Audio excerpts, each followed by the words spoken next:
dear people, guests, friends, attendees, thank you so much for coming. My name is Hillel, the director of StandWithUs Netherlands, and it is my honor to welcome you all to this very, very important and special event.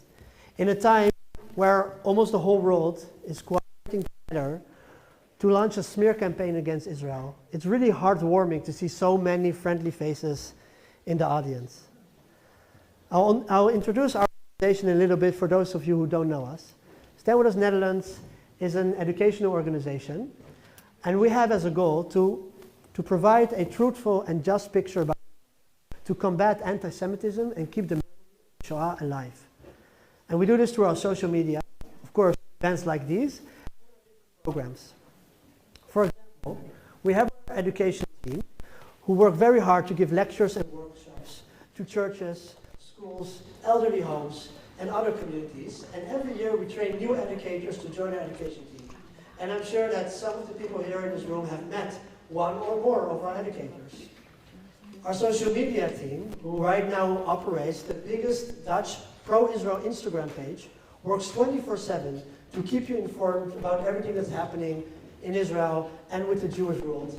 And they try really hard to make the difficult topics surrounding Israel accessible. And sadly, this is very much needed, and we can see that in our reach. Since the 7th of October, we have reached more than 4 million individuals in the Dutch language. And I know that's a good thing, but it's also sad to see that this content is so hard needed.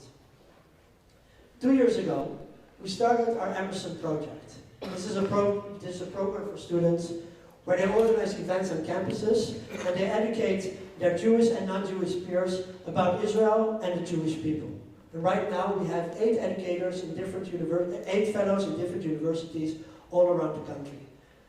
But we would never thought that this program would be so important as that it is right now, because our fellows have their hands full with all kinds of demonstrations, sit-ins, and anti-Israel activities that go on the campus right now.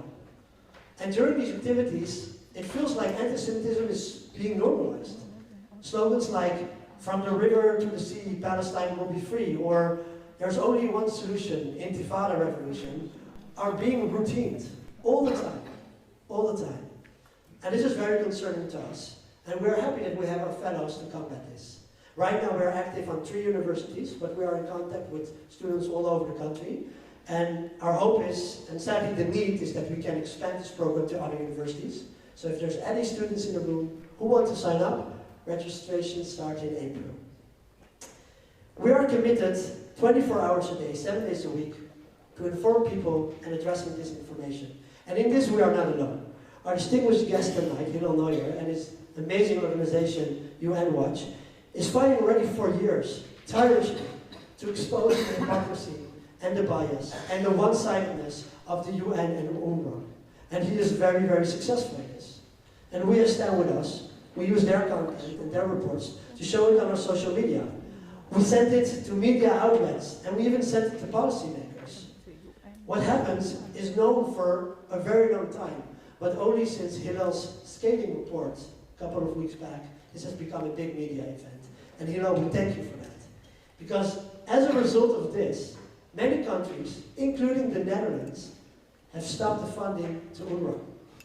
However, now, these past days, a couple of countries have started to fund UNRWA again. And we at StandWithUs are committed. And we ask your help in this to keep reminding the Dutch government why they defunded UNRWA from the start and how relevant it is to still keep that. And to really make them understand this, we are bringing Hillel tomorrow to the Dutch Parliament to speak with the policymakers there and to explain them again the true nature of UNRWA and the importance to not invest in this organization.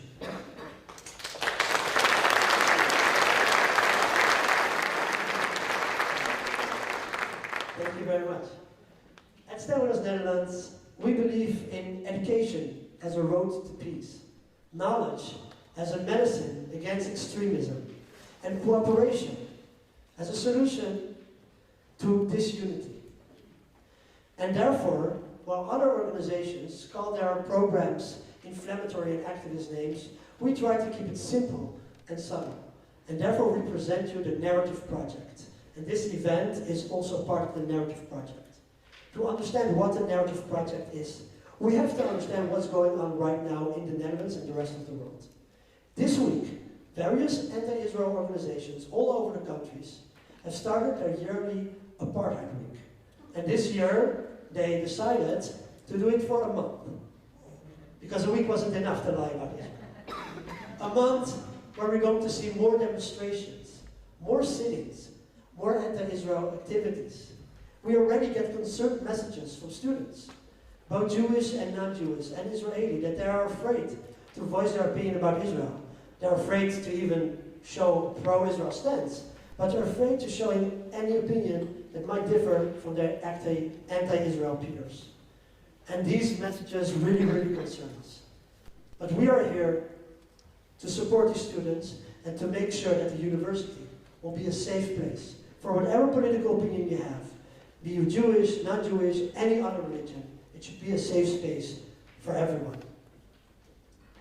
StandWithUs Netherlands believes, of course, in dialogue and the freedom of expression, but we also believe in strengthening one's own identity and to make this public in a safe way.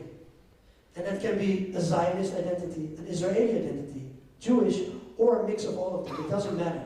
You should be able to bring that identity out into the public in a safe place and in a safe way. And our answer to all of this is the Narrative Project. With our social media, our events like these, and our programs set up by the fellows, we will reclaim the narrative. We will make sure that not the smear campaign will be leading, but a truth and honest picture about Israel and a dialogue about Israel will be leading. Well, right now, we have debates going on in the university when Israel's voice is not heard, and there's only one side. We strive for dialogue, and we strive for honest debates. And criticism of Israel is helpful, and criticism of Israel is sometimes maybe necessary. And you should have criticism for Israel if you believe that. But when criticism of Israel goes into anti-Zionism, anti-Semitism, that for us means that you are silencing other people. And that is what the Narrative Project is coming to hopefully help prevent. But more importantly, we will tell a story to the public, who often receives unfair and biased information. Because Israel is not perfect, no country is. But I really believe if you have the facts, then you cannot conclude differently than, despite its shortcomings, Israel is a wonderful, beautiful, and just country. So that's worth something. Especially now, with everything that's happening in the Netherlands since the 7th of October, it's important for all of us to stand up and to show our voices. We cannot afford to be silenced, and we cannot afford to be silenced. I'm afraid that since the 7th of October, you've all seen the increase in anti-Semitism, and I believe it's going to get worse before it will get better. Yesterday was only a small example of this. With the opening of the Holocaust, the National Holocaust Museum, there were protesters shouting anti-Semitic slurs on Holocaust survivors. People who went through the Holocaust, and now to go to the opening of a Holocaust museum have to go through a group of aggressive and shouting people. And sadly, we see more and more of these things. StandWithUs Netherlands is an organization that exists thanks to the support and donations of our donors. And we are privileged to receive this aid. We are a small organization because we believe in quality over quantity. And we spend every euro with the utmost care. And we try our best to fulfill the wishes of our donors, namely to stand up for Israel's right to safely exist and fight anti-Semitism everywhere in the Netherlands. And with this increase in anti-Semitism since the 7th of October, I ask you for your help. On your chairs, there's a flyer that introduces you to our Narrative Project with a QR code. I kindly ask you to make a small donation, support us, and join the movement, the growing movement that will stand up for Israel and fight against anti-Semitism. So before we move on to the highlight of this evening, a couple of announcements. The toilets are outside, and, well, not here, obviously. I do want to remind you, and this is important, at the end of the evening, at the end of Hillel's talk, there will be a short Q&A. So if you have questions, please either remember them, write them down, put them in your cell phone so you can ask them later. And after Hillel's talk, of course, everybody is invited to stay a little bit, network a little bit, talk a little bit. We are in good company here, so that shouldn't be a problem. And at the end of the evening, we will sing the Hatikva, so I would ask you all to wait for that. And of course, evenings like this, we cannot do by ourselves. So we really want to thank all of our sponsors, Maror, B'nai Brit, Safina, and the Novotel, who very, very graciously sponsored this room. And without those sponsors, we could have not made these events. So thank you.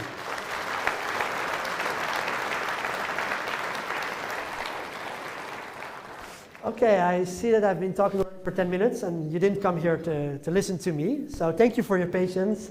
And right now we will continue to our distinguished guest, the director of UN Watch, Hillel Neuer. Thank you.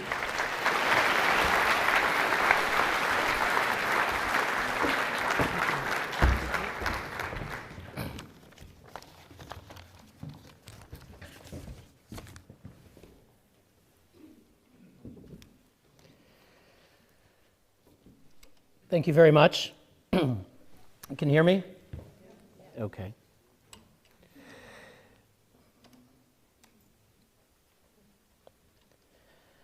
So thank you for the kind introduction. It's nice to be warmly received when I walk into a room. The truth is I'm not used to that. I'm coming to you from the United Nations Human Rights Council in Geneva, and when I walk in there, I usually get a very different kind of reception. If looks could kill, I'd probably be dead 1,000 times. So it's a bit of an adjustment to get a warm reception here tonight in Amsterdam, but I'm willing to make the adjustment. I understand several days ago that the event was sold out, and people were calling to try to get spaces, but the room could only hold so many people.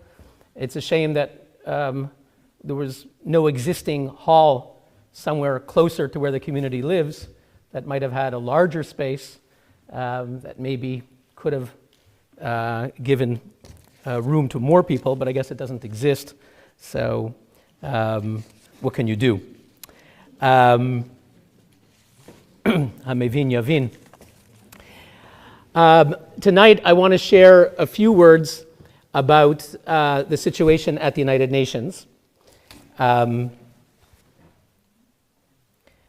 Share with you where I think we're at in terms of the struggle for equal treatment of Israel at the United Nations. All we ask is that Israel be accorded the rights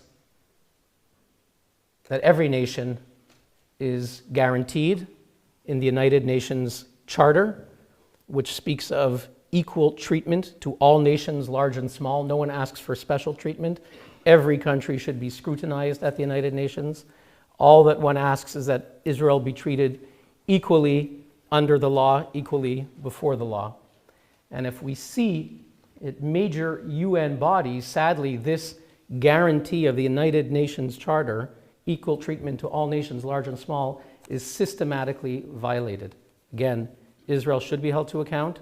It's a rigorous democracy because it has, like you do here in the Netherlands, institutions of democracy, an independent judiciary, a vigorous, you could say a hyper-vigorous parliament, certainly a vigorous press, vigorous institutions of civil society, as we saw last year, non-stop demonstrations of hundreds of thousands of people every Saturday night challenging the government. So Israel is a healthier place because it is challenged, because there is the disinfectant of sunlight. So the United Nations should be doing its job by holding countries to account, but doing so in a fair way that's meant to be constructive, not in a way that is meant to single out one nation, one people, one state for demonization. And sadly, if we look at what happens at the United Nations, that's what we see. You know, recently we marked in December the 75th anniversary of the Universal Declaration of Human Rights. This is one of the great documents of the post-war era, December 10th, 1948, in Paris at the Palais de Chaillot, special meeting of the United Nations General Assembly. They adopted the Universal Declaration of Human Rights, establishing for the first time an international discourse, the notion that every human being has the right to life, the right to liberty, to be free from arbitrary detention, free from torture, freedom of religion, and so on and so forth. The Universal Declaration of Human Rights. And those concepts were not obvious. They were created 3 years after World War II, and in the preamble to the Universal Declaration of Human Rights, it is stated, this document is in response to barbarous acts which outraged the conscience of mankind. Barbarous acts which outraged the conscience of mankind. And so they came together. Eleanor Roosevelt was the founding chair of the Human Rights Commission in 1946. René Cassin was the vice chair, the French legal philosopher. They had Charles Malik of Lebanon, P.C. Chang from China, and they came together and they reaffirmed the principles of human dignity. We today, in our time, when we witness barbarous acts, we have the right to expect that the United Nations and its institutions of human rights and its highest officials will act in a manner, will respond in a manner to show the outrage of the conscience of humankind. And indeed, on the 7th of October, when we witnessed barbarous acts, mass murder by Hamas, who broke a ceasefire that was in place for 2 years. People talk, ceasefire, ceasefire. We had a ceasefire for 2 years. On October 6th, there was a ceasefire. I was in Israel. On Friday, October 6th, there was a ceasefire. I was celebrating Simchat Torah, one of the joyous days of the Jewish calendar, celebrate the giving of the Torah. And on Saturday morning, Shabbat morning, at around 8 a.m. in Jerusalem, suddenly bomb alerts had to run to the bomb shelter, and Israel was under attack. The ceasefire was breached. Hamas sent thousands of terrorists. They invaded. They went deliberately into civilian communities. They committed mass murder, rape, mutilation, torture, some of the most sadistic acts that one can imagine, and that ones that one could not even imagine and would rather not know about. These were barbarous acts, and President Biden only days later said, sometimes in life there is pure, unadulterated evil is unleashed in the world.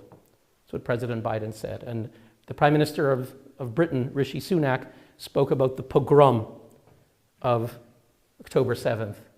And perhaps that was one of the intentions of Hamas, was to commit a pogrom within Israel, to tell the Israelis, you thought you now have a sovereign state, you can defend yourself, we will show you, we will bring you back 100 years, 120 years back to Odessa and to the worst pogroms of Europe. We're going to bring you back to that. So you are not safe, and you are not a sovereign state, and we're going to massacre you. So these were barbarous acts. We would expect, like the response of President Biden, like the response of Prime Minister Sunak and many other world leaders who went to visit Israel to show their solidarity, the United Nations, which embodies the values of international peace, security, and universal human rights, would react in a similar way. They would reflect the conscience of humankind. But what we saw is something completely different. And I'll share with you a few examples. We saw, first of all, the Secretary General, Mr. Antonio Guterres, who at certain points did condemn the actions of Hamas, but there was always a caveat. Yes, I condemn Hamas, but, he said, but these acts did not happen in a vacuum. And then Secretary General Guterres, speaking to the United Nations a couple of months ago, went on to enumerate numerous grievances of the Palestinians against Israel, effectively justifying one grievance after another, effectively justifying the barbarous acts of Hamas. And the next day, when Israel was rightly outraged, Israelis and others, he said, no, but I condemned Hamas. He was right, he did. But then right afterwards, he justified. He said, I didn't justify, but he did justify. He said, I condemn, but, he said, the actions didn't happen in a vacuum. Of course, he's right. Nothing happens in a vacuum. Nobody lives in a vacuum. Everything is motivated. Everything is caused by what we learned, and we all have influences. And if the Secretary General were truly to look at what influenced the terrorists of Hamas, what schools did they go to? What schools do people in Gaza go to? The vast majority of them are going to United Nations schools, UNRWA schools, and we'll come to that in a moment. But right now I'm just talking about the Secretary General. Didn't happen in a vacuum. He justified the actions of Hamas, even that he claimed that he did not. That's the Secretary General. And sadly, time and again, even when, on occasion, he will say the right thing and he will mention the hostages, he always feels the need to balance that, so-called to balance that. God forbid he should have 1 ounce of moral clarity to condemn a murderous terrorist group representing a nihilistic cult that is destroying its own society, destroying its own people, telling its people to act as human shields. God forbid that the United Nations, that he would allow the United Nations to take a moral stand. No, he always feels he has to condemn the terrorist group and then condemn many more times with much harsher language a democracy, imperfect, but a liberal democracy trying to defend its citizens from a terrorist group. So that is the Secretary General, a great disappointment. And then United Nations, you know, there's an agency that they created a number of years ago, a little over 10, 15 years ago. They combined all the different UN agencies dealing with women's rights, and they created UN Women. UN Women is the agency based in New York. It has tens of millions of dollars of budget. One of its sponsors is Sweden, and it's supposed to fight for the empowerment of women and gender equality. You would think that after women were targeted as a weapon of war by sexual assault, rape by Hamas, you would expect that UN Women would say something. In fact, if you looked at their statements, their social media, they've been extremely active since the war, but for 2 months, they said virtually nothing about the organized, deliberate, sadistic sexual assault by Hamas. UN Women happens to be headed by a Jordanian diplomat. But, you know, I wouldn't point the finger only to the Arab diplomat who heads it, because you can look at the white European American who heads their division. I think she's the vice chair of their division on international peace and security. Her name is Sarah Douglas. You know, she spoke in December to the United Nations in New York, and she spoke from home. And when you speak from home, you speak from Zoom. She was speaking to the United Nations. She was speaking from home. And you always know what's behind you. You take a look. You don't want your dirty laundry behind you, your dirty dishes. You know, you look what's behind you. And what was behind her was a big poster saying Palestine with the Palestinian flag. So she's speaking to the United Nations, giving a briefing on women's issues, not Palestine, and behind her in her home is a giant Palestine flag poster. She knew it was there. She's taken an oath to be neutral. It's an oath that you take. It's a solemn oath, and she violated that oath. Now, I wasn't there, I'm based in Geneva, but somebody was at the meeting and sent me the photo. They said, Hillel, this might be interesting to you. So I said, yes, it is. I'm going to post this on my Twitter account. Before I posted it, I said, wait a minute. Who is Sarah Douglas? I saw what she did, but who is Sarah Douglas? I took a moment, and I know a little bit about Twitter, and I went on her Twitter account, and I saw some interesting things.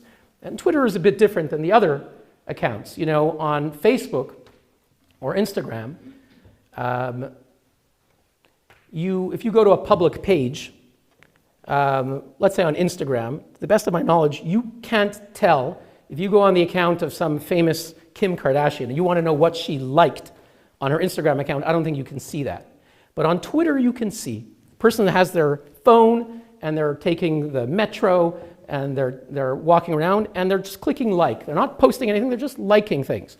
On Twitter, that stays. Okay? So people who are a bit cautious on their own tweets, they might not post something, but they don't always know that when they click like, It's not just that they liked it, but you told the world that you liked it. So I saw her tweets, and there were a number of tweets that were problematic. And then I went and looked at her likes, and I saw that in the months of October, November, and December, she liked no less than 153 anti-Israel tweets. Okay, this is the Deputy Chief of International Peace and Security of UN Women, Sarah Douglas, and she liked tweets, political tweets by AOC, Alexandria Ocasio-Cortez, Rashida Tlaib, Ilhan Omar. These are the squad in America, radical left-wing, anti-Israel politicians. She liked tweets by groups called If Not Now, the Jewish Voices for Peace, which may have 3 Jews and the rest are all non-Jewish, but it's to give a cover. There are other groups like that, I understand, in other countries. And these organizations were shutting down bridges, shutting down streets to accuse Israel of genocide after Israel suffered 1,200 slaughtered, thousands injured, raped, and Israel is being accused of genocide, trying to defend its citizens. So the most radical tweets by politicians and radical groups, she is liking one after another. Sarah Douglas particularly enjoyed liking the tweets by the self-hating Jewish groups, trying to shut down bridges and streets. She seemed to particularly enjoy that. 153 tweets. She didn't like one tweet that condemned Hamas, not one tweet that defended Israel's right to defend itself. So we put this together and we put it out. And several senators, United States senators, Rick Scott from Florida, Marsha Blackburn spoke out, a couple of others. And the United Nations came under pressure. Their spokesman admitted, very rare, he said, yes, Sarah Douglas violated the code of conduct, which was a very rare admission. That was important. And of course, he said, the UN Women said, we're looking into it. This happened in around Christmas time. Now we're in March. I haven't heard anything since. So it's time to revisit our friends at UN Women and find out what's happening with Sarah Douglas. So as you might imagine, sadly, UN Women has been a failure. Other entities that are supposed to deal with women's rights, the Special Rapporteur on Violence Against Women, her name is Reem Al-Salem. She's also Jordanian, Palestinian. She hates Israel and has been of absolutely zero use to condemn Hamas. On the contrary, she found ways to condemn Israel for violating women's rights. There was one exception that I should mention. A few days ago, the UN Secretary General's Special Representative on Violence Against Women in Conflict, if I'm getting the title right, I think her name is Priya Patten. She went to Israel, and she is exceptional in that she's a UN expert who is fair, and she indeed did acknowledge the crimes of Hamas and did find evidence and did report to the UN, and that was important. That was several days ago. I believe your foreign minister was in Israel recently and endorsed those initial findings. That was important. On Friday, the United States, the UK, and Germany, I believe, requested a meeting of the Security Council to debate these findings from the first time that a UN figure did acknowledge what Hamas did against women, but the Security Council is not expected to do anything, especially with China and Russia having the veto. So, with maybe one exception, most of the UN women officials and agencies have been a failure. I'll mention one other agency before coming to UNRWA, which has been a major battle that I want to talk about. So the final one I'll mention before UNRWA is the United Nations Human Rights Council. The Human Rights Council is based in Geneva, where I am.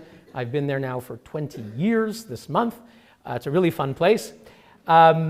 The members are some of the most murderous dictatorships you will ever find. China has 1 million Muslims in concentration camps. China is always a member of the Human Rights Council. Cuba is a police state. They grab young human rights activists and throw them in prison. They have about 1,000 political prisoners now because they called for freedom a couple of years ago in the summer. And they killed the dissident Oswaldo Paya. We're bringing his daughter to testify in 2 weeks at the United Nations. Cuba is always a member of the Human Rights Council. Pakistan is usually a member of the Human Rights Council. Qatar is a usual member of the Human Rights Council. 60%, no less than 60% of the members of the highest UN human rights body, the UN Human Rights Council. 47 members that serve for a 3-year term. Come on, come off. 60% of the members are either full-on murderous dictatorships or some other form of authoritarian regime. So if you're making soup and you start with rotten ingredients, don't expect to get a healthy and delicious soup. You're going to get a rotten soup. So that's the UN Human Rights Council.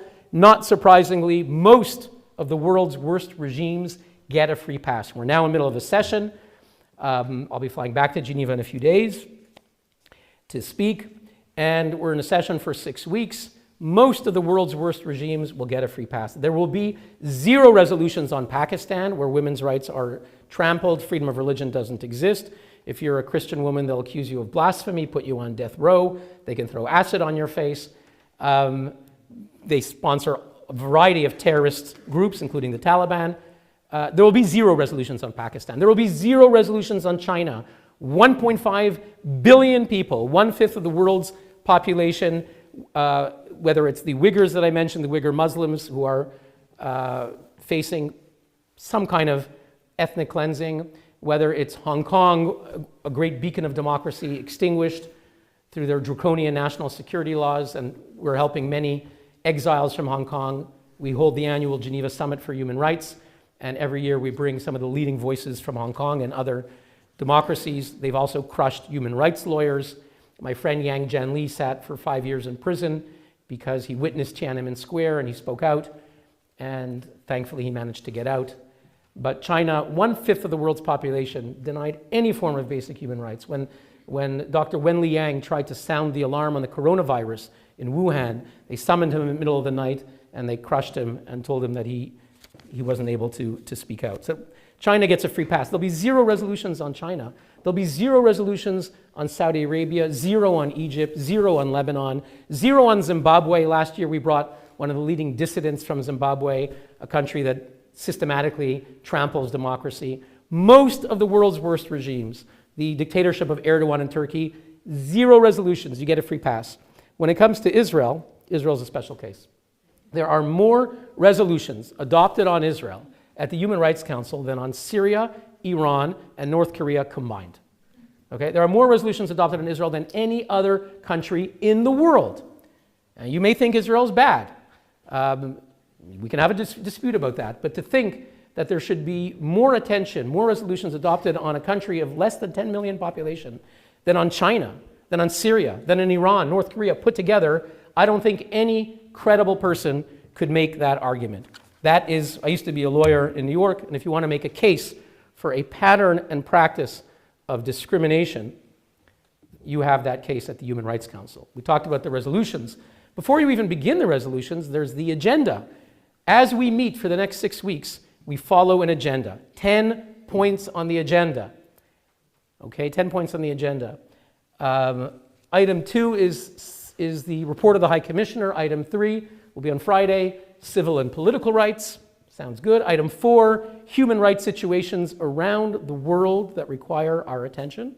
Human rights situations around the world. Item 4, if you want to bring up in a speech Syria, North Korea, Iran, you could under item 4.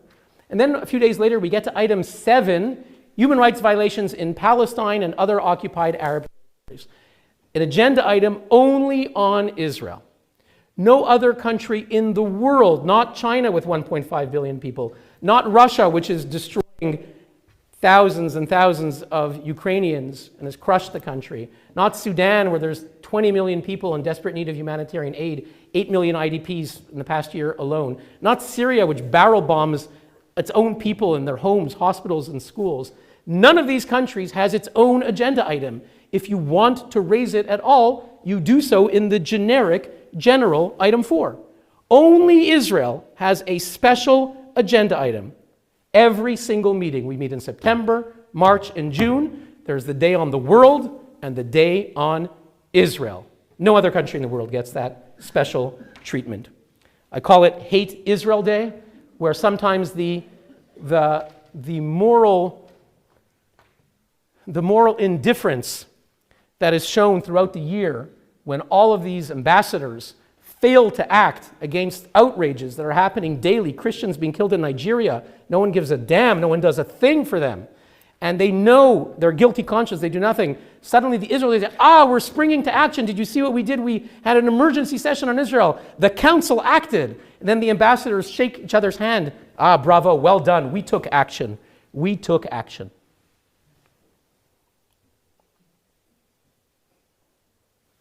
What happens under the Hate Israel Day when that rusty mechanism suddenly springs to life and condemns Israel? They call emergency sessions. Whenever there's a war against Hamas, an emergency session to condemn Israel. They create commissions of inquiry.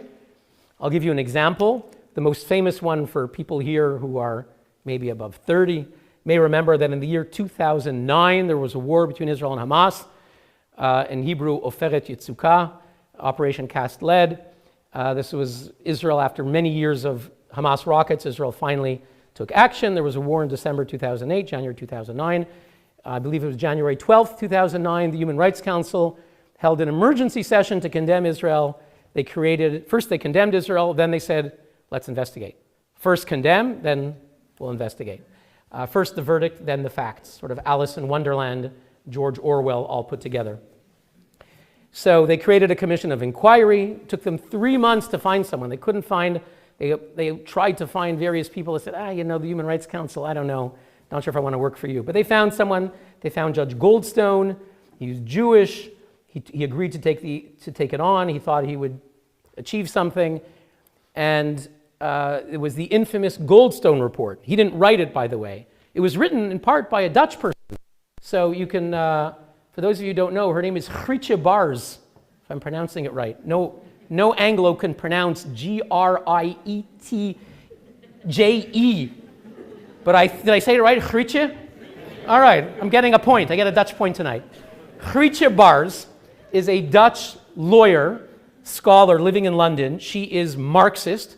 She is not for animal rights, but animal liberation. They're the ones who throw bombs at things for animals.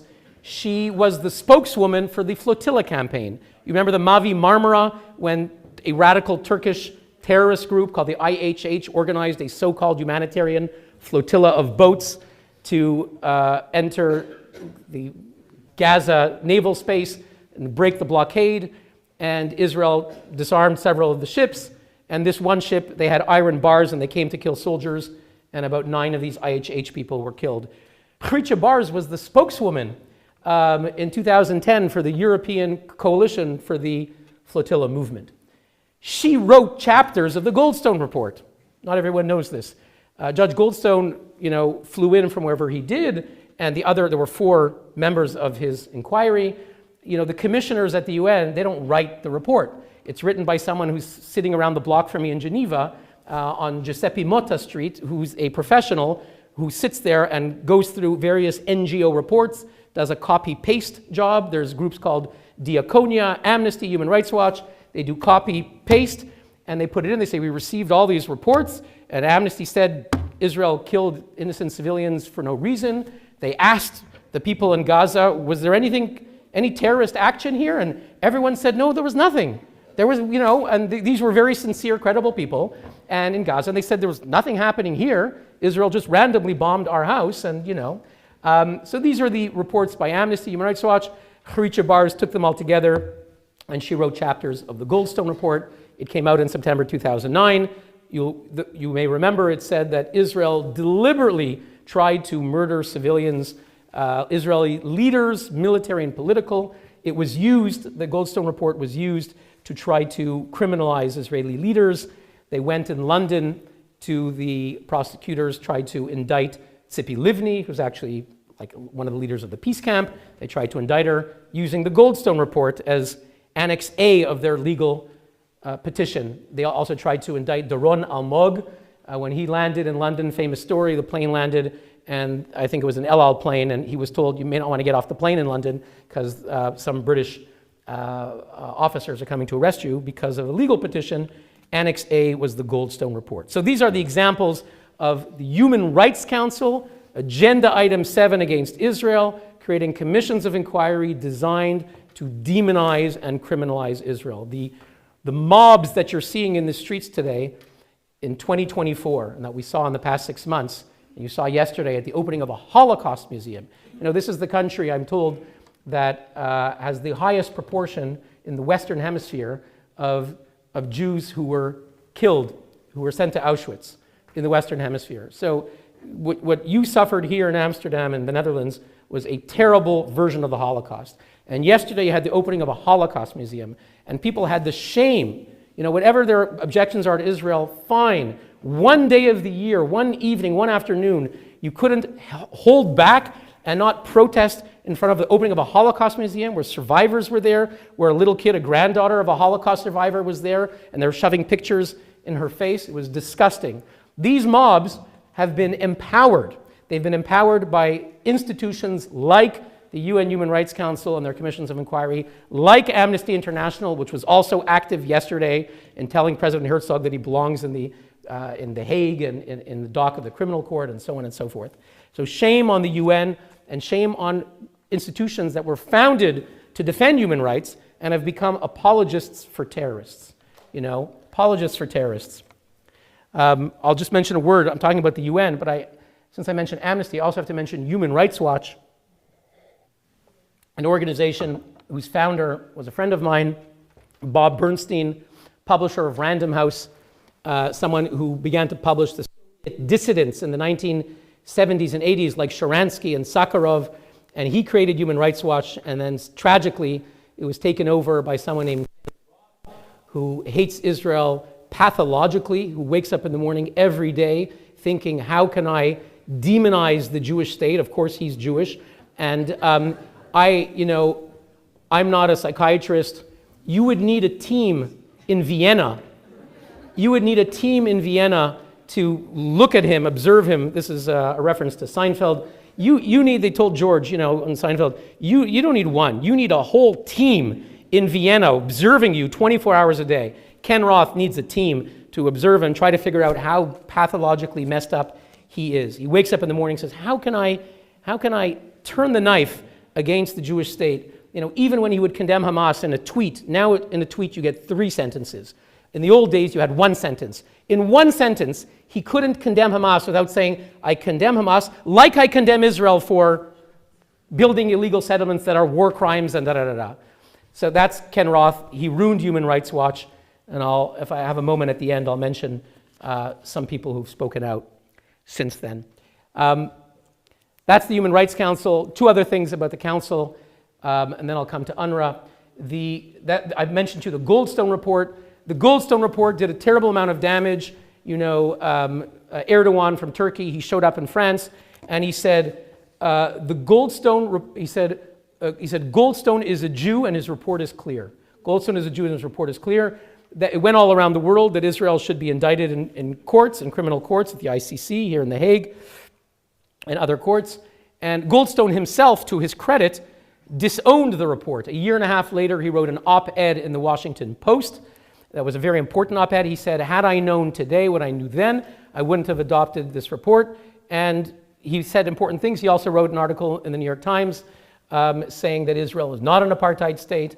And so he did his form of repentance, but the damage of the report is still there. Today, the report lasted for about 6 months. There was the report, there was some follow-up, and it was over. The damage was still done, but it was over. 2 years ago, they created a new kind of commission of inquiry. Okay? The new kind of commission of inquiry doesn't last for 6 months, doesn't last for a year. It lasts for perpetuity. It lasts forever. There is no end date. There was a war between Israel and Hamas 2 years ago in May 2021, so now it's almost 3 years ago. And after the war, emergency session, condemned Israel, created a commission of inquiry, but no end date. It goes on forever. And not only to investigate that war, okay, the Goldstone Report was to investigate one war of December 2008, January 2009. This Goldstone Report was to investigate the war of May 2021 and everything leading up to it, everything leading up to it. That means the past 50 years, 100 years, 4,000 years, 10 million years, all the history, and to look at systematic racism, okay, which obviously meaning to accuse Israel of apartheid, and to look at racism and I'm forgetting the other piece, and war crimes, basically. Who did they pick to head their commission? Now, there are thousands of people you can pick to head a commission of inquiry. Thousands of law professors. Thousands of law professors, diplomats, former UN experts. The choices you have to name for a commission of inquiry are endless. You could also name Amal Clooney, the wife of George Clooney. She was named in the summer of 2014, and when she was engaged to George Clooney to one of these commissions of inquiry. It was a huge story. She was engaged, she was about to get married. I think it was in Venice, I think the wedding was. And right before she was named to this inquiry, and then she said, no, I'm not on it. They named me, but I'm not on it. So you could even name Amal Clooney. But who did they pick? They picked a woman named Navi Pillay. Who is Navi Pillay? Navi Pillay is a judge. She has on her CV good credentials. She was a judge in South Africa. She was anti-apartheid in South Africa. She's in her 80s. She's the generation of the African National Congress.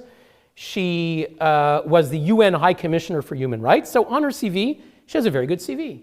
The problem is that Navi Pillay has a record of systematically attacking Israel. When she was High Commissioner, when there was the flotilla, I was there at the UN. I will never forget it. It was May 31st, 2010. Before anyone even knew what happened with this flotilla. Again, IHH terrorists had iron bars coming to kill Israeli soldiers who initially did not shoot. They did not shoot initially. They had to shoot to defend their lives. Navi Pillay condemned Israel right away, didn't wait to see anything. She said Israel once again, Israel shows utter disregard for international law. This was her comportment for about 6 years as UN High Commissioner, always attacking Israel. 2 years before she was named to this inquiry, so she's named in July 2021 she was named.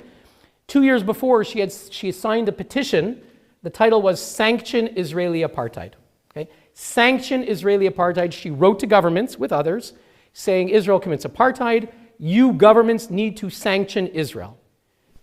Now she's the head of an inquiry, objective, independent, impartial, non-selective, whether there's racism in Israel. She just signed a petition, sanction Israel for apartheid. I used to be a lawyer in New York. Can you imagine if I went before the judge and the judge was someone who 2 years before said that my client, Mr. Jones, is the worst racist person in the world. The whole world needs to sanction him. You'd request the judge to step down, to recuse herself or himself. And if she wouldn't, you'd make an appeal and the judge would be disqualified. Navi Pillay, not just 2 years ago, a month before, she was named in July 2021. In June 2021, she wrote a letter to President Biden saying, the war of May 2021, Israel's guilty. Blame Israel. That's the other piece of her mandate, is to examine the war. She already said Israel's guilty. She's lobbying governments to, she's the head of the inquiry. You couldn't make this stuff up. We put her quotes together. There were a lot of them. We did a 25-page petition. I used to be a lawyer. I kind of miss it. Put a 25-page legal request to the UN Human Rights Council, to Navi Pillay, saying you must recuse yourself, citing the UN's own rules. The UN actually, because of previous cases like this, said, okay, maybe we'll make rules. You know, if you made prior pronouncements that are partisan, if you said things against the person you're supposed to investigate, you should be disqualified. Those are their rules of the UN Human Rights Office. We cited them. We cited all the rules of international courts. Very basic common sense rule of law. You're the head of the inquiry. You're the head judge. Maybe you shouldn't be someone who publicly has said this person's the most guilty person in the most guilty country in the world. So she didn't respond. I went up to her a few months later. I said, I gave it to her in her hand. I said, Madam Pillay, I don't know if you received this. Oh yeah, I saw it. I said, well, you didn't reply. I said, well, we can't reply to everything. Can't reply to everything. Yeah, it was reported in the newspapers. She couldn't reply to everything. So that's their attitude. They have contempt for just asking the basic rule of law, complete contempt. That was Navi Pillay. The other members of the inquiry include Chris Sidoti, used to work in my building. He's Australian. He says, Jews throw around accusations of anti-Semitism like rice at a wedding.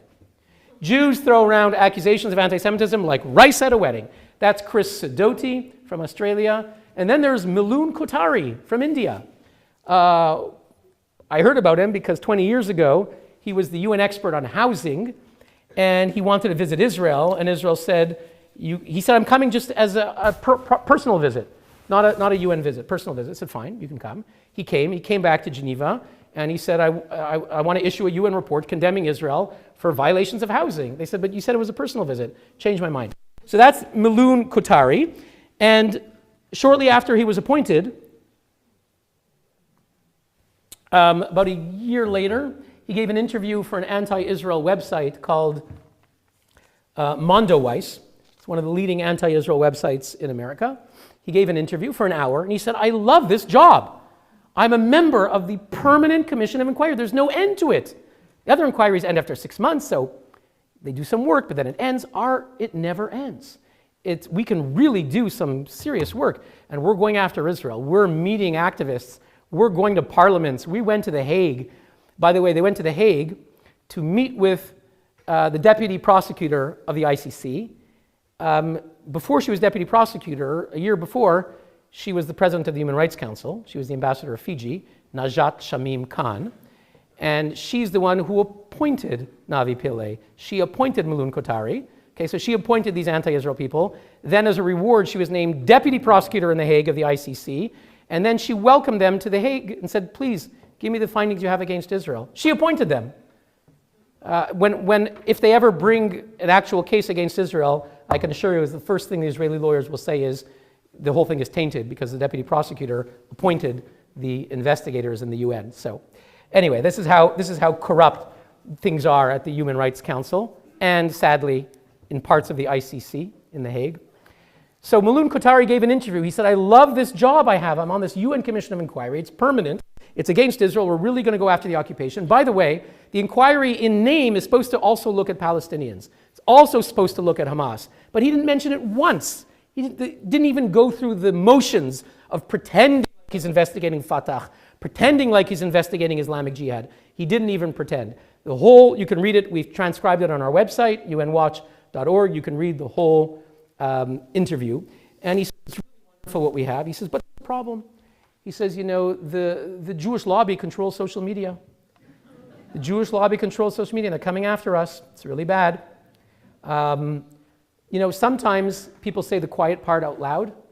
That's the part you're supposed to think. You're supposed to say, I hate Zionists, I hate Israelis. That's fine, right? But you're not supposed to say the Jewish lobby controls social media, but that's what he said. He also said that we have to ask if Israel should be a member of the UN, right? This is a UN expert who has never asked whether the Chinese Communist Party, which is crushing 1.5 billion people, should be a member of the UN, or Vladimir Putin, who is crushing my friend Vladimir Kara-Murza, who's in prison in Siberia in solitary confinement because he dared to speak out in Moscow against the war in Ukraine. No one has ever asked, should Russia be a member of the Human Rights Council? Or a country like Egypt.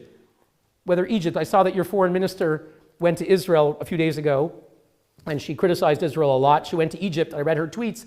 I met with Egypt. We were talking about cooperation. Everything is wonderful. Do you know how many political prisoners are in Egypt? Tens of thousands of political prisoners. The Dutch foreign minister said a very lovely tweet about her meeting with the Egyptian foreign minister. I know him because he used to be the ambassador in Geneva. I won't go on, but he's an interesting guy, has interesting views. So, you know, these countries get a free pass. So Milun Kotari has never asked about any other country in the world whether they deserve to be a member of the UN. He said, should Israel be a member of the UN? But when he said that that the Jewish lobby is controlling social media, he made a mistake. Luckily, many countries, including the Netherlands, to its credit, and you have an excellent special envoy fighting anti-Semitism, and the Netherlands condemned Milun Kotari. France, Germany, the UK, America, Canada, Switzerland, Belgium, countries that never, ever, ever condemned a UN expert, they all condemned Milun Kotari. So it was a rare moment when this hater, supposedly a human rights expert, was condemned. Finally, about the Human Rights Council, there is a special expert on Palestine. You know, they have about 15 special rapporteurs. It means an investigator on individual countries. There's a special rapporteur on North Korea. There's one on Sudan. There's now one on Russia, quite new. There's about 15 of them, and there's one on Palestine, okay? Whether you think of all the places in the world, the top 13, 15, there should be one on Palestine, I don't know. But if there's going to be an expert on human rights in Palestine, let him or her speak about what Israel is doing, what Hamas is doing, the jihad, speak about human rights in the Palestinian territories. Of course, that's not what the mandate says. The mandate was created in February 1993, and even though the title is Special Rapporteur, sounds good, for human rights, okay, in the Palestinian territories, okay, everyone deserves human rights in the Palestinian territories, but if you read the mandate is the Special Rapporteur is mandated to investigate Israel's violations in the Palestinian territories occupied since 1967. Israel's violations of the bases and principles of international law. Only Israel. So if Hamas commits a terrorist attack, rapporteur will say, not in my mandate. The jihad, Fatah, not in my mandate. If Israel goes to arrest the terrorists, condemn Israel. Who's the special rapporteur? They have quite interesting people they pick. It used to be Richard Falk. Richard Falk is so pro-Hamas that even the PLO secretly tried to get him fired because he was supporting Hamas. And I read out a WikiLeaks. You know, America about 10, 15 years ago, there were leaked diplomatic cables from the US State Department to its embassies and back, and I read them to see what's going on in Geneva.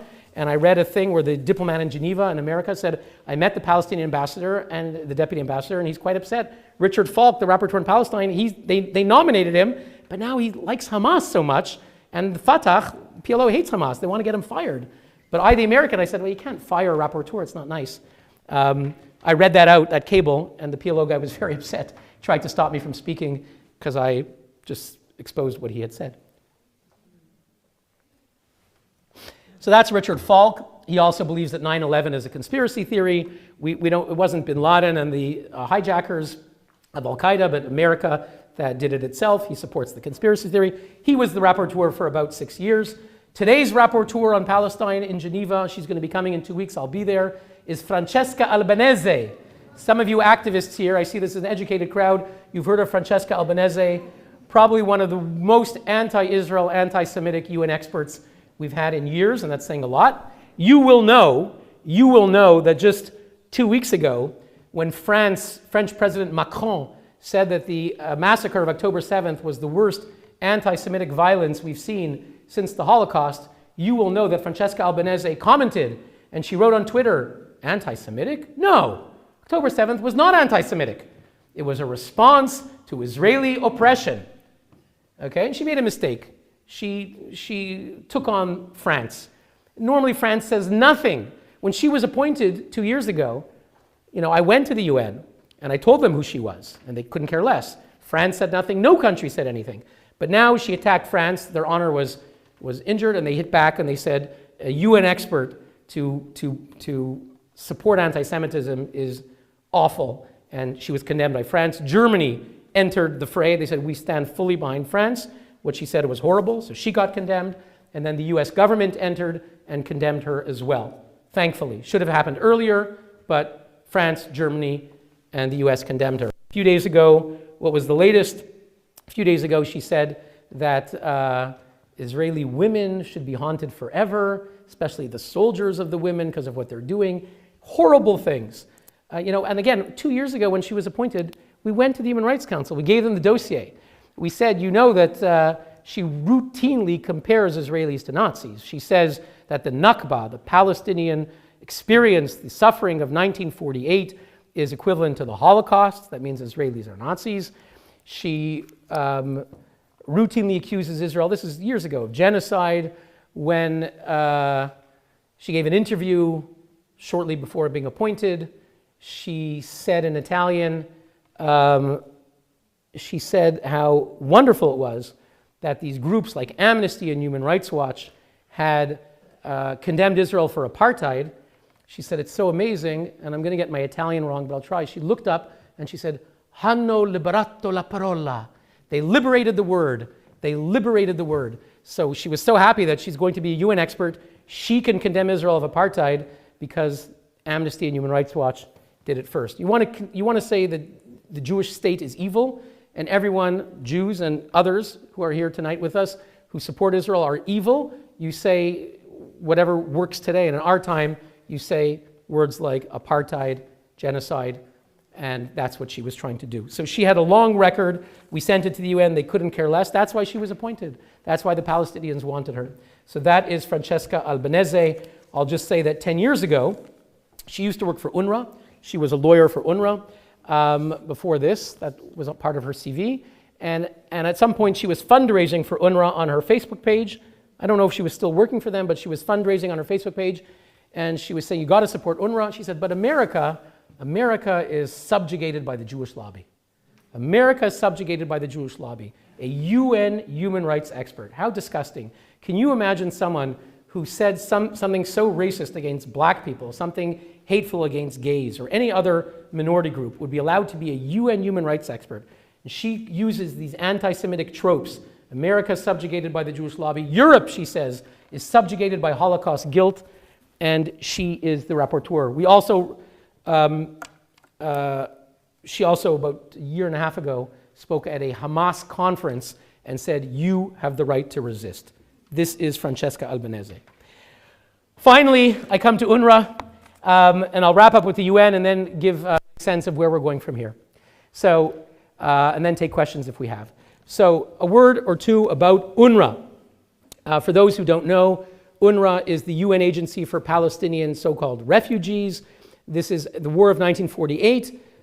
You will recall on November 29th, 1947, the UN General Assembly voted to create two states, a Jewish state and an Arab state in Palestine, to partition the land. The Jews danced in the streets. They named a street after that decision in Katamon in Jerusalem, Kaf Tet B'November, November 29th. There's also a street in Tel Aviv.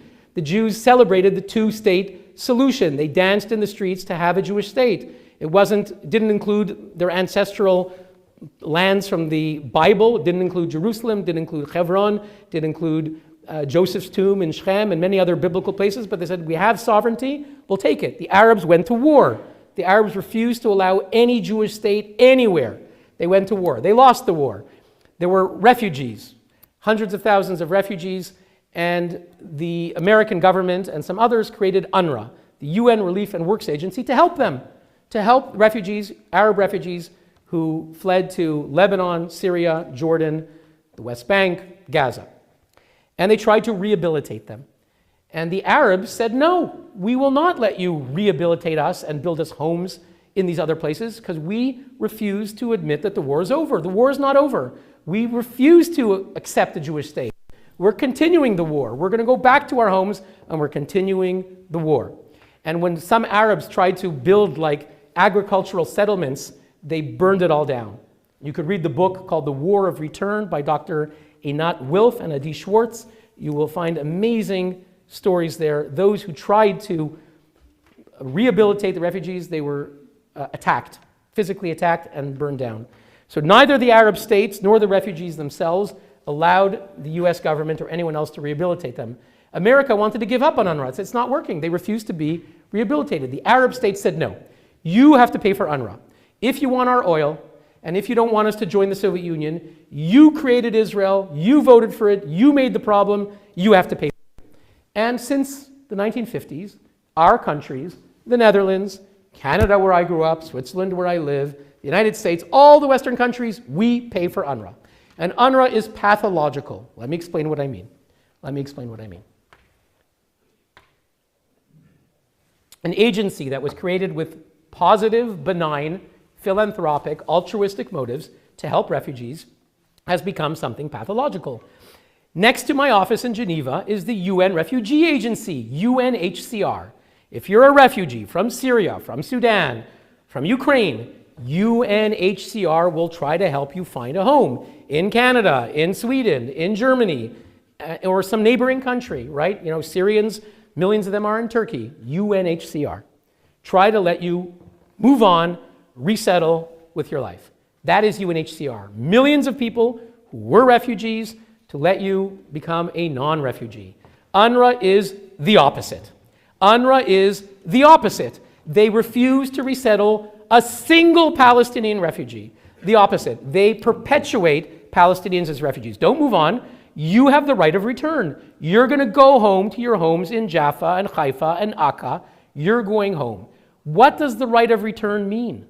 Is it some lovely thing? You go to The Hague, my right of return? We know today what the right of return means. It's October 7th. That is the right of return. That is what the Palestinian dream is. To go back to what they think is their homes. They were told for 75 years in UNRWA schools in Gaza. You could watch the videos. Your home is not here. They asked the kids. You see the video. 5-year-old kids. Is your home here in Gaza? La. Where's your home? Akka, Haifa. That's your home. And how do they get their home? By submitting a petition? No. Violent jihad. They teach violent jihad in that society, and UNRWA celebrated it. And I know this because for the past 9 years, we did a small project where we went on the internet. I don't live in Gaza, neither do you, but you can go on Facebook, and you could type in UNRWA, and you see a teacher, and her name is Elham Mansour. She's an UNRWA teacher in Lebanon. And you see the pictures, and she's with her school in Lebanon, and you see her kids, and the students, and the blackboard, and you see she says, every Muslim is obliged to slaughter every Jew and Israeli, and if you don't do it, you're a bad Muslim. And she's writing it in public on Facebook. No settings, no privacy, public Facebook page. Elham Mansour and Riyad Nimr from Lebanon, who wrote a year or two ago, who said that the massacre of Jews in a synagogue in Jerusalem in 2014 is amazing, and I praise Hamas for massacring Jews. So encouraging, promoting terrorism. Do you think in any of these cases, we've been documenting this for 9 years. Go on our website, unwatch.org, 9 years of reports, every year 1 or 2 reports sent to the UN, sent to UNRWA. Do you think in any case, because the UN says there are a few bad apples. Every organization has some bad apples, right? Some bad apples. Do you think in one case of Riyad Nimr and Elham Mansour and 150 others that we documented, that there was one of their peers, one of their friends, one of their UNRWA colleagues, UNRWA teachers, UNRWA school principals, said, Riyad Nimr, I'm shocked, you're such a bad apple. You're betraying UNRWA values, right? The UNRWA says, whenever we bring this, say, a terrorist? He betrayed the UNRWA values. That's against everything that UNRWA stands for. Really? Really? In every single case, either the UNRWA, their friends liked it, wrote comments saying, Professor, you're great, we agree with you 100%. Not one instance ever did someone say, that we saw, did someone say, I'm shocked that you're saying praise Hamas, I'm shocked that you're praising Adolf Hitler. Numerous UNRWA employees praise Adolf Hitler. Not one case did someone say, I'm shocked, I object. This is not the way of our UNRWA society. The opposite. Riyad Nimr in Lebanon, we exposed how he celebrated terrorism. The whole teachers union in Lebanon went on strike. The whole UNRWA teachers union went on strike. You could see parades in Nahr al-Bared in their refugee camp. They took the kids out of school and they went on parades with guns and flags and said, Riyad Nimr is our patriotic hero. Because UNRWA suspended him for a few weeks because there was pressure from our report. American government once did some pressure. They suspended him. They didn't fire him. Suspended him. The whole teachers union went on strike. A few bad apples. The whole system embraced him. So this is UNRWA. Pathological. And if you ask me, it's a direct line from what they learned in UNRWA schools to what happened on October 7th, the right of return. Okay, we hear about two-state solution. The Netherlands believes in a two-state solution. Israel accepted a two-state solution in November 1947, and since then at Camp David and many other instances. If you believe in UNRWA, you don't believe in a two-state solution. You say the Palestinians get Gaza and West Bank, but in their schools they teach them, is your home here in Gaza? Nah, Gaza is for us, but Israel's for us. Kibbutz Be'eri is for us. They speak about settlers. They don't mean the settlers, the radical settlers with the peyot. They don't mean them in Kiryat Arba. They mean the secular people living in Kibbutz Be'eri within 1948 Israel. They are for them settlers, and that is their home that they want to uproot Israelis from. So that is the message of UNRWA. So we are told, and I'll just say a few more minutes, and then I'll stop and I'll wrap things up. In the past few months, things came to a head. What happened? On January 10th, we exposed the existence of a Telegram chat group, right? You all know about WhatsApp. You have chat groups. There's also Telegram. It's another app. For those of you who don't know, you can have a chat group. We discovered it was sent to us, and we explored and we discovered this group of 3,000 UNRWA teachers in a chat group talking about school. When is school coming up? What lessons are you teaching? When is the holidays? How are we getting paid? It was teachers on like a monthly contract. When are we getting paid? They would circulate the names, give us your bank account number. UNRWA teachers talking about UNRWA schools and teaching. But also they were chatting about things.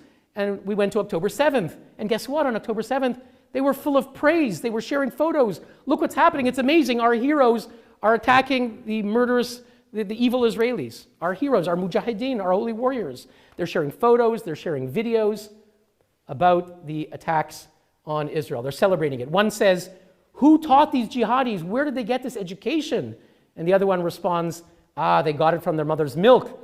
They were breastfed the jihad in their mother's milk. We, inshallah, should give the same education to our UNRWA students.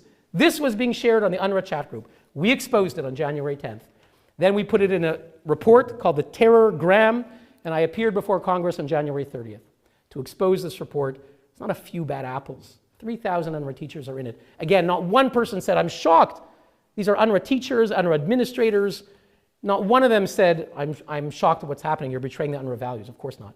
So a few days before we had the congressional hearing in Washington, it emerged that UNRWA staff actually took part in the massacre. At least a dozen, now we think maybe 42, possibly took part in some way in the massacre of October 7th. People who massacred, people who kidnapped. Last week there were recordings of 2 UNRWA employees boasting about a sex slave, a Jewish woman that they kidnapped from Israel, and they were boasting about who they abducted. So these are UNRWA workers. The information was given to the UN. Guterres and UNRWA said, okay, we're firing the 12 people. Some of them were dead already, but we're firing them. They no longer belong to UNRWA. Not our problem, okay? They don't belong to UNRWA anymore. We fired them. So that was a big story. America, as Elad mentioned, America announced they're suspending funds. Even though the Biden administration used to be very pro-UNRWA, they said we're suspending funds. And then over that weekend, January 27th, about 15 plus countries suspended funding. America, Canada, Netherlands, Great Britain, Germany, France, many countries announced suspension of funds totaling maybe $500 million. Most of the funds were sent already before. It wasn't like the funds suddenly, the spigot was closed and they didn't get money. In many cases, the money was just sent the week before. But the announcement was very powerful. The Western world was saying, this is crossing a line, we're suspending funds. Sadly, since then, we're seeing a backsliding. As Elad mentioned, in the past week, the European Commission announced they're funding UNRWA now. Canada announced, very embarrassed as a Canadian, they didn't even wait. They said we got assurances. Nonsense. Sweden also announced. And I'll be tomorrow in The Hague to meet with members of parliament to talk about this. You know, the UN said, we're taking action, okay? We're taking action, they said. By the way, 9 years we sent them reports about their teachers and school principals encouraging terrorism. They attacked us. The spokesman, Chris Gunnis, in August 2015, the first time we raised the issue with them, he wrote on Twitter, journalists, don't listen to UN Watch. They're saying nonsense. Don't listen to them. It's he said, she said. It's all nonsense. Not true. Not true. That was their initial and systematic response, was to attack us. Any group that will expose incitement to terrorism and anti-Semitism, they will attack you. The notion that UNRWA takes these accusations very seriously, the opposite is true. The opposite is true. We know it for 9 years. But this time UNRWA had to pretend, so they said, we're doing 2 things. The UN announced in New York, OIOS, the Office of Independent Internal Oversight, is going to investigate the 12 terrorists. So number 1, serious investigation. Is that a real investigation? Well, OIOS answers to Guterres. So they're not independent. They answer to Guterres. They will say something happened. It's shameful. It's a betrayal of UNRWA values. We fired them. Move on. Case closed. Next. Nothing to see here. Move on. That's OIOS. We know about them very well. And we had a summit 2 weeks ago in Geneva about UNRWA. And we had Edward Flaherty, one of the world experts on OIOS. And he said, ladies and gentlemen, OIOS is not independent. Do not expect an independent inquiry. So that's inquiry number 1. Let's talk about inquiry number 2. The UN said, we're so serious, we created an independent review group headed by Madame Catherine Colonna, the recently retired foreign minister of France.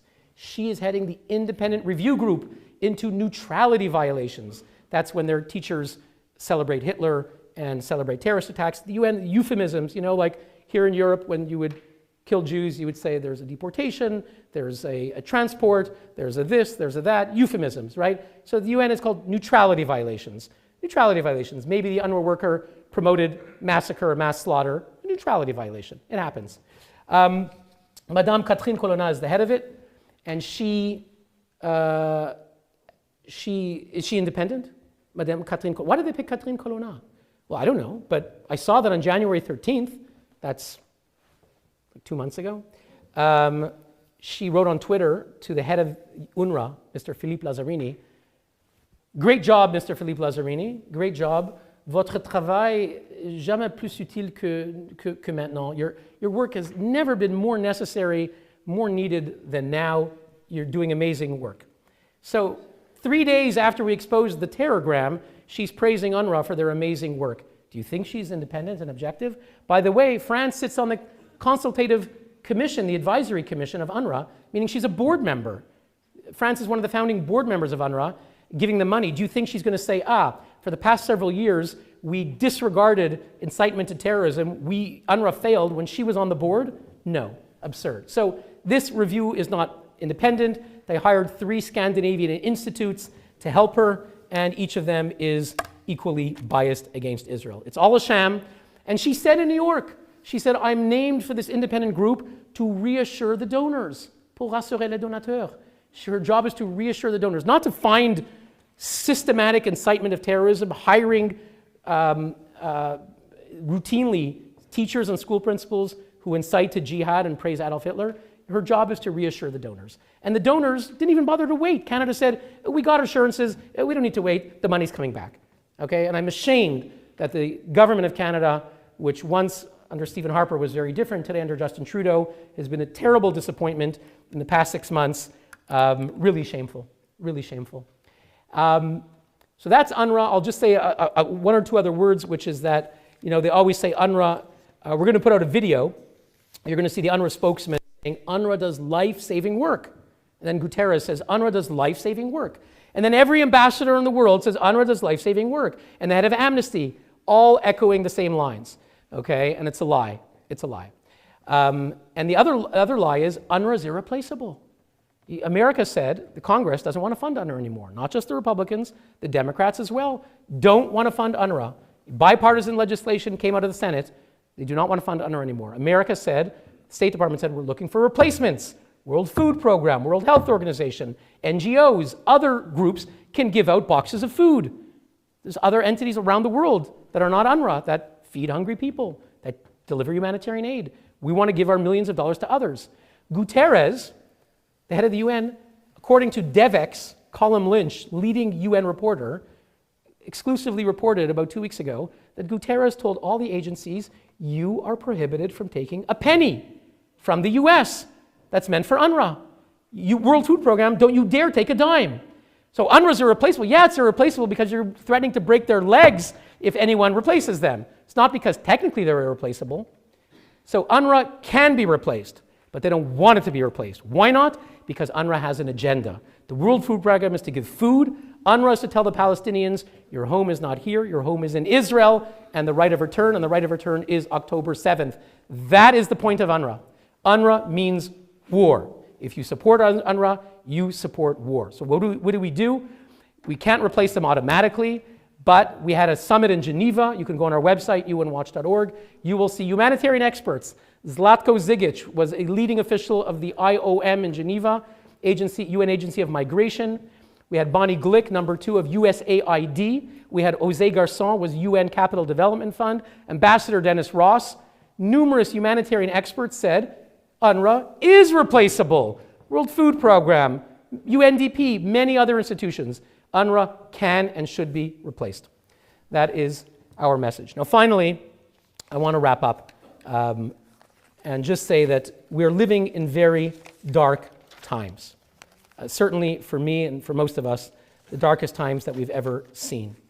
And it's very depressing. What I've described to you is very depressing stuff. But in dark times, we are challenged and called upon to respond. In America, those who were attacked in Pearl Harbor and had to fight the Japanese and the Nazis were known as the greatest generation. And that is our challenge today. We're facing the greatest challenge that many of us have ever felt in our lives, and it is our challenge to become the greatest generation. And although we can be depressed, I see that UNRWA is cracking. The spokesman for UNRWA, Sami Mushasha, just wrote an op-ed in Ma'an Arab newspaper, and I'm going to read you a little bit about what he said. It was reported in Arab News Digest and numerous Arab newspapers. And he said that UNRWA is coming under attack. He said there's this group, UN Watch, this guy Hillel Neuer, he has a lot of negative energy. His first and main obsession is to attack and eliminate UNRWA. By the way, we never called to eliminate UNRWA before this year. We said, fire Nazi teachers. And they wouldn't. They attacked us. Now he's right.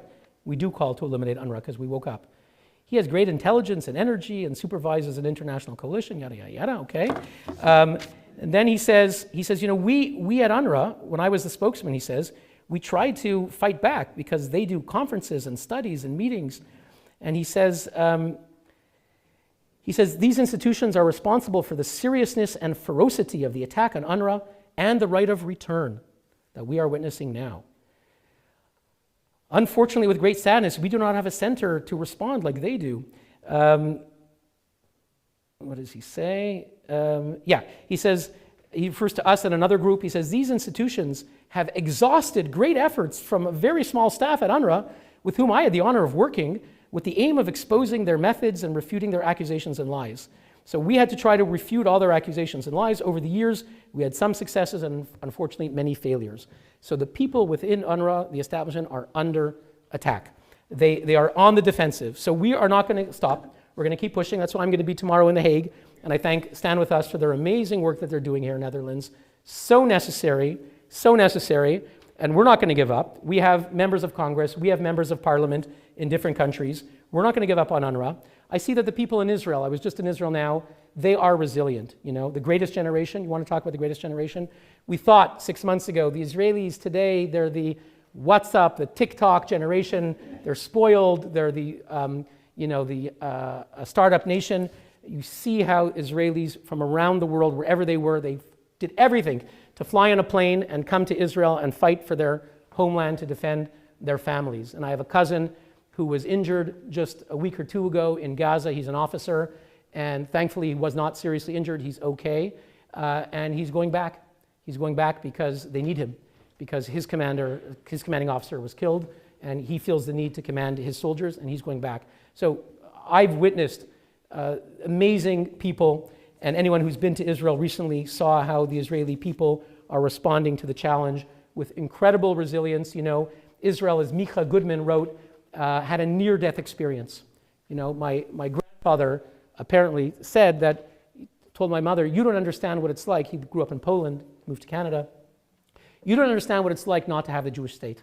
He said, when we have the Jewish state, your back is straight. Before that, our back was different. So he lived in the 20s and 30s, 40s. He knew what it was not to have a Jewish state. Today, Micha Goodman writes, we understand what it could be like. We had a near-death experience. We almost lost the state of Israel. And on October 7th, the state wasn't there. Hamas was there. The state was not there. We almost felt like we lost the state. I was in Jerusalem. We didn't know if Iran was going to attack, Hezbollah was going to attack, Arabs within Jerusalem and Israel could attack. We had no idea. It was a very scary moment. We had a near-death experience. But now we understand and value what it means to have a Jewish state. And we're going to fight for it. People of Israel will fight for it, and Jews around the world who are facing anti-Semitism like we never faced before. But I've seen Jewish communities, and I know what happened here in the Netherlands, here in Amsterdam, have rallied together, and friends of the Jews who are non-Jews who've rallied to support us, to fight anti-Semitism, and we're seeing this incredible determination and spirit. And you know, we're coming up soon, we're in the month of Adar, we're coming up soon to Purim. And I think that the Jewish people, we are facing threats that we never faced before. And so it's so horrible, the challenges that we're facing, so dark. But we also have, the Jews are facing challenges, anti-Semitism in my hometown of Montreal. The mobs came to the Jewish community and were chanting horrible things and wouldn't let people leave a large gathering. The next day they went to a synagogue, and we're seeing it all around the world. Today you had it here in Amsterdam when they protested the opening of a Holocaust museum. So we have these horrible things, but Jewish history is deep, it is rich, and it is long. And even as we face these great challenges, our Jewish tradition reminds us that the promise of the Jewish people is eternal. And you know, in the story of Purim, Queen Esther initially, she hesitated. She hesitated before whether she was going to approach the king Ahasuerus and try to fight for the lives of the Jews. She hesitated. Mordechai said to her, if you keep silent in this crisis, relief and deliverance, ki im hacharesh tacharishi be'et hazot, revach v'hatzala ya'amod la Yehudim mimakom acher, v'at u'beit avich tovedu, u'mi yodea im la'et kazot higat l'malchut. If you keep silent, Mordechai said to Esther, in this crisis, relief and deliverance will come to the Jews from another quarter, while you and your father's house will perish, and who knows, perhaps you have attained to royal position for just such a crisis. So the message of Mordecai was that Revach v'Hatzalah, relief and deliverance will come. And the question is, it will come. It will come. Will you speak out?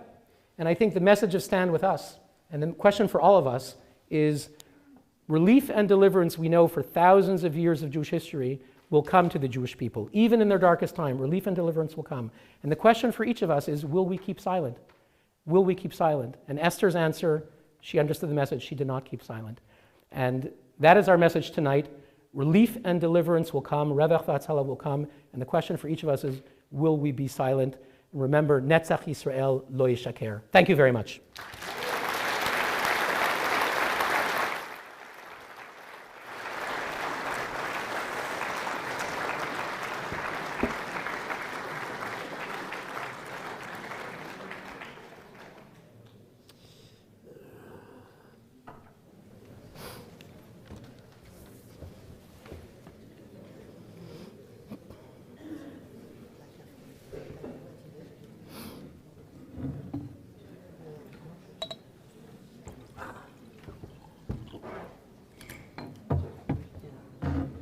Thank you so much, Hillel, for your very informative and thorough talk about the UN and everything that's happening here. I'm sure people have a lot of questions, but seeing the time is getting late, we will get 3 questions from the public. We will have our volunteers walk around and keep your questions as short as possible so that Hillel can answer. They work?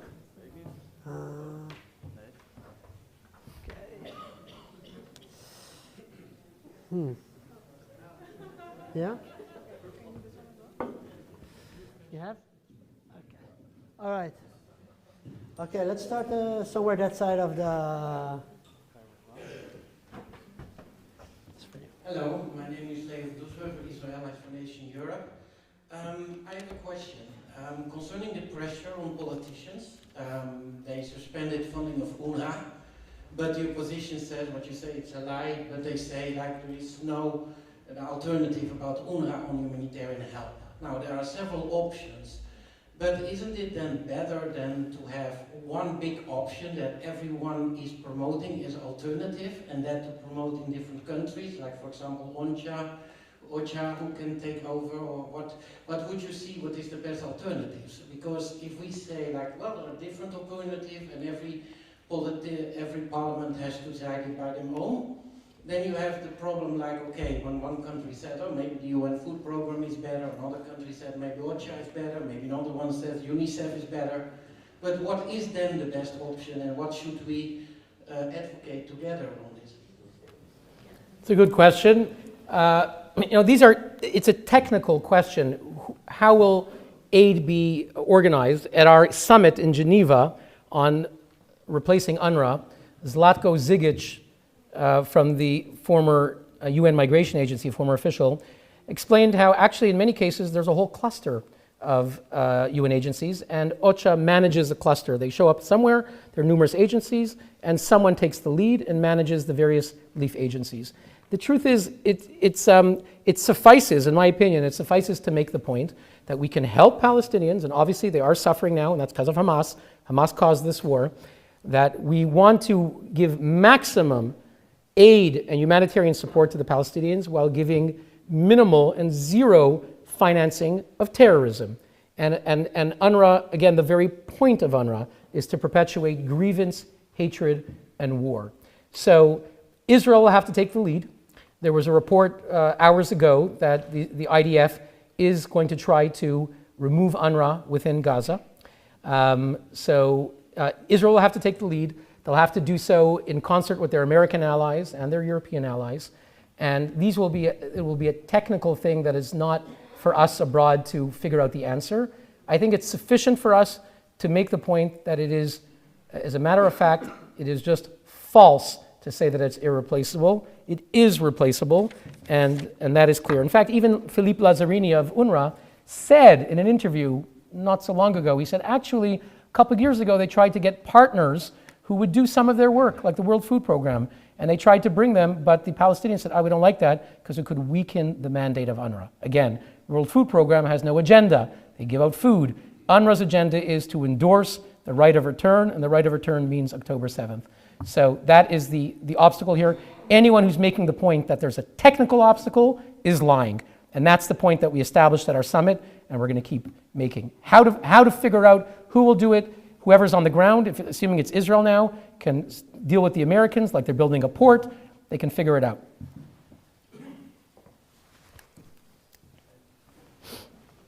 Hi, my name is Roy Turksma. I have a question. I come here as a student. What I've noticed in my university, the Vrije Universiteit of Amsterdam, and also other universities here in the Netherlands and also America, is that a lot of organizations such as Amnesty International, Students for Palestine, are really trying to make a win in universities. And they're trying to spread things like BDS. And as a student, I'm worried, and I see this as well because I'm in the student council of the university. How can we prevent these movements and that BDS spreads throughout the universities? Well, I'm glad that you're here tonight and that you're on the student council and that you're aware of these issues and looking for how to fight back. I don't have an easy answer. There's no magic solution. I'm at the United Nations fighting similar campaigns of extreme bias. And the best thing you can do is to fight back with the truth. Try to mobilize a coalition. I would like to believe that there are decent people. Of course, they're being fed misinformation in major media, which is terrible. We saw on October 17th, a news report went around the world saying Israel bombed a hospital and killed 500 people. The truth was Israel didn't bomb a hospital. It was the Islamic Jihad. 500 people weren't killed. It wasn't even the hospital that was bombed. It was the parking lot. Nothing was true. And it was front page of the New York Times. This, when I grew up, now it's different, but when I grew up, the New York Times was like, this was the truth because they corroborate. On Twitter or Facebook, you could write whatever you want. You go to the New York Times, you go to Associated Press, you go to Reuters, because you count on them to have multiple sources and to verify. No news agency verified, none of them. They wanted that story. Hamas put out the story, and every news agency ran with it. So this is what we're up against. So it's a very uphill battle. You're going against Amnesty International, and I know them very well, founded as a great agency in 1961, and sadly today is siding with Hamas. And they've been doing it for a number of years. They side with Hamas. It's shameful. And you have to fight lies with truth. So, I invite you to use our website as a resource. We have a page called Rebuttals of Item 7, accusations that are made at the UN against Israel that are false. We refute them. Many of these are the same accusations that you will be seeing on campus. There's a group called NGO Monitor, which does great work in refuting the lies of Amnesty. And Amnesty is dangerous because they do undertake a lot of good work in other places around the world from time to time. And so they have the veneer of authority. People assume that they're like angels. And the truth is that on these issues, certainly, they side with Hamas. They're the opposite of angels. So there's no magic bullet, but I invite you to do your best to counter lies with truth. Try to reach out to any allies you see. If there's people who are haters, you're not going to convince them, but if there are decent people, you can reach a few people, other groups that are decent. For example, we have a coalition with Iranians. We work very closely with them, Muslims, other religions, Iranians who are facing the same enemy. We have alliances with the Chinese, the Russians, Cubans, human rights people who are facing dictatorships who side with Hamas. So it may seem, the average activist may seem that everyone's against you, but if you look a bit deeper on campus, you may find some people who say, wait a minute, I don't want to support the Iranian regime. They're terrorists. I don't want to support the Russian regime, the Chinese regime. So see if you can find allies. But I wish you strength, because it's very hard to be alone in this battle. And if we can help you in some way, you'll let us know, you'll write to us. Thank you.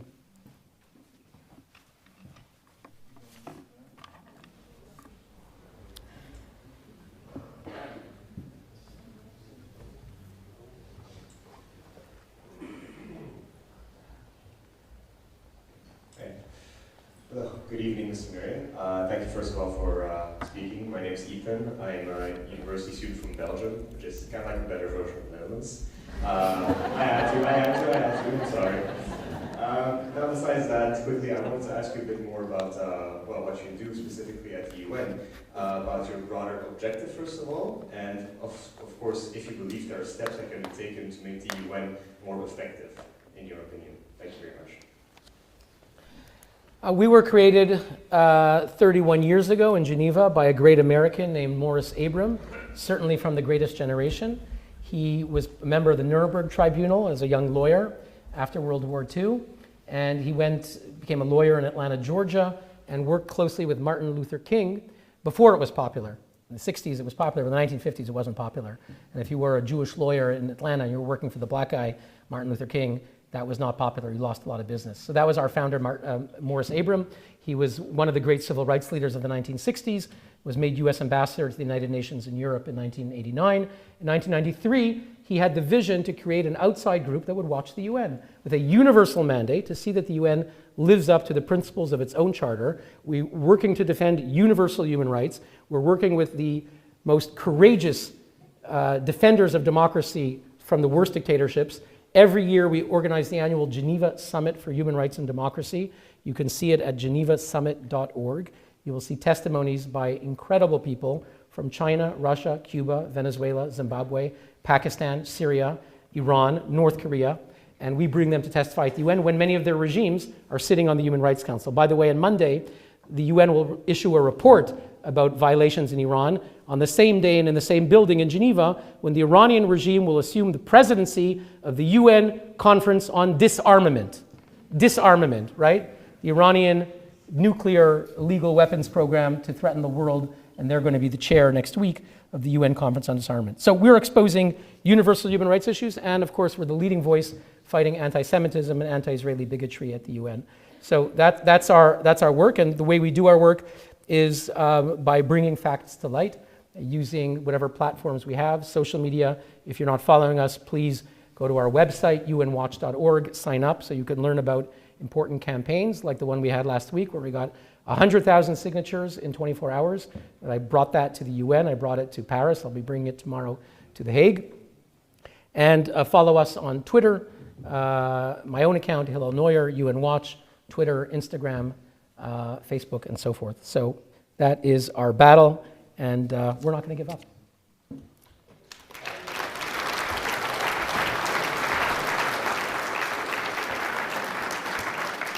Thank you very much. I'm very sorry we don't have time for any more questions, but I'm sure that if people will send you the questions, they'll get an answer sooner or later. Before we end the evening, we want to present you with an award from StandWithUs Netherlands for all the work you've been doing these past years, and you're really a fighter for Israel and the Jewish nation. So this one is for you.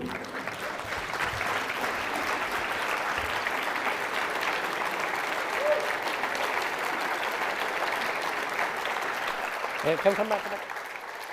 Come here.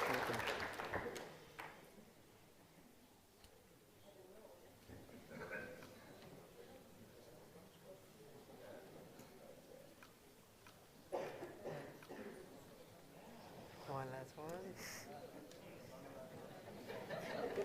Thank you so much. Thank you so much for inspiring us, and also tomorrow for going to Parliament and helping with the cause. We really, really appreciate it.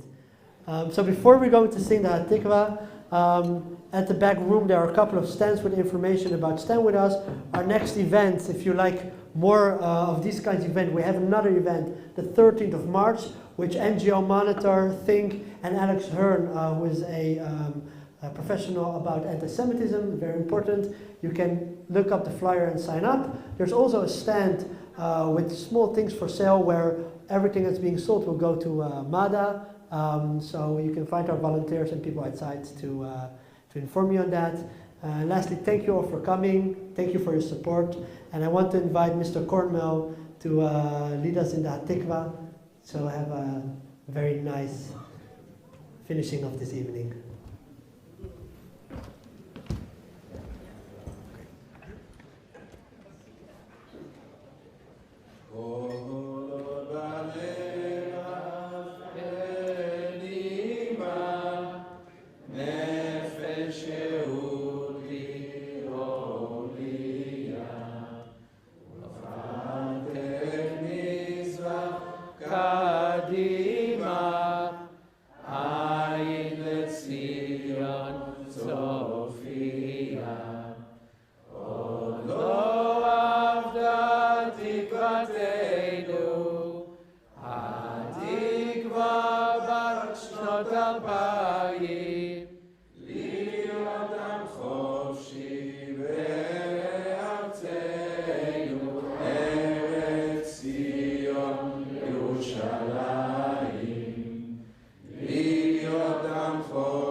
Thank you very much. Thank you for coming on myself.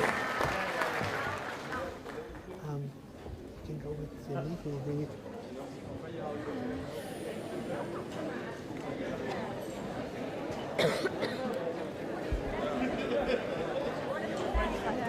Also, one more thing I forgot. Sorry, there's books in the back where you can write in the books messages for our hostages in the hope that they will come home soon. Thank you.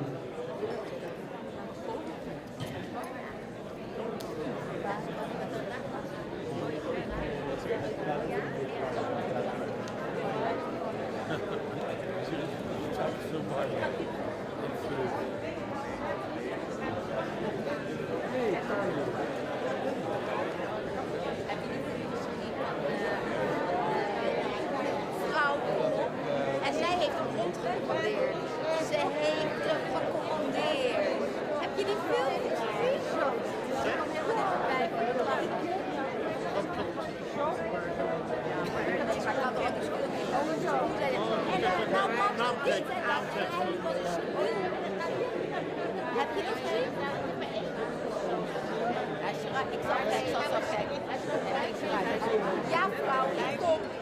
Pak even dat ja, vrouw, ik kom. Nou ja, ik ga het hier studeren. Dat is een steek. Ja, ik ben sinds ik geboren zijn, dus ja. Ik hou van iets met lucht- en ruimtevaart. Ja, de helft of de helft, ja, ik weet het niet. Ja, misschien dat. Ja. Niet vanaf het heel klein. Fijn en trouwens al die jongens met elkaar. Ja, hier durf ik het.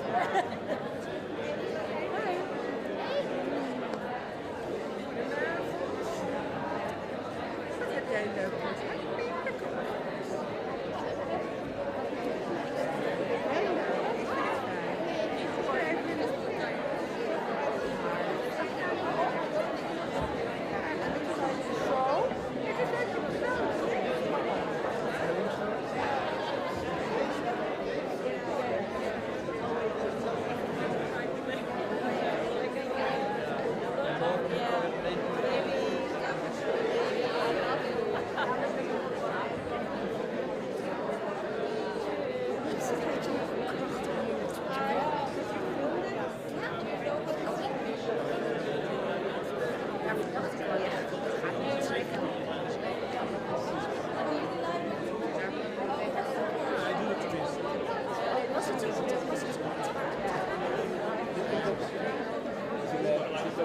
Kijk,